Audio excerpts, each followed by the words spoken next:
করেছেন, করতে থাকেন না, ধরতে ধরতে তো সব ফাঁকা করে দেন, তারপরে চেয়ারে বসে থাকেন, নির্লজ্জের মধ্যে তারপরে চেয়ারে বসে থাকেন।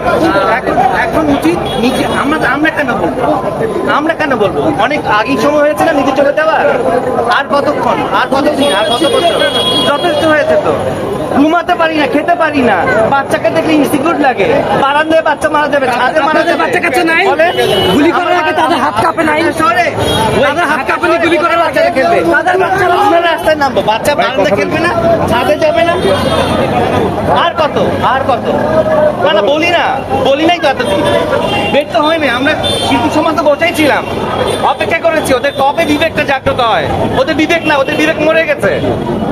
তারপরে আমার সন্তান মারা যাবে, আমি মারা যাবো, আমার জন্য কে বলবে? কেউ বলবে না, আমরা বলবো ভাই। এই জেনারেশনকে অনেক খারাপ বলেছেন, এই জেনারেশন কিছু করে না। সবচেয়ে দুঃখ লাগে কিভাবে, আমি বলি প্লিজ, আমি আপনি বলি না, অনেক বলা হচ্ছে বাচ্চারা ড্রাগ না।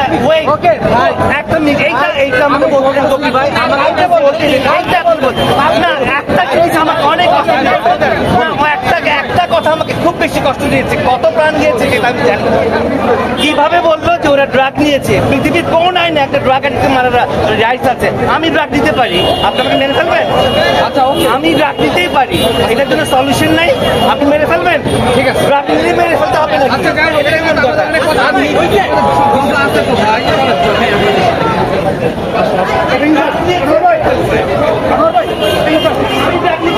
আমার ইচ্ছা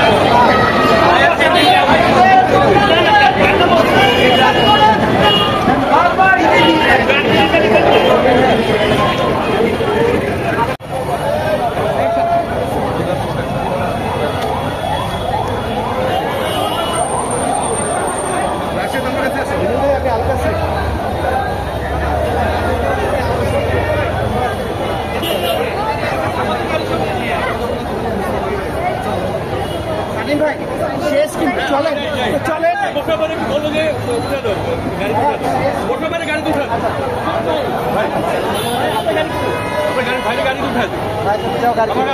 আরো 10 জন এখন। হ্যাঁ, চলে যাও।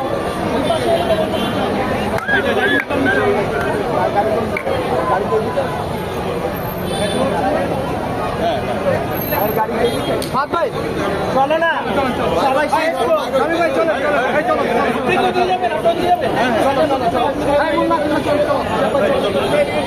চলো বাবা, চলো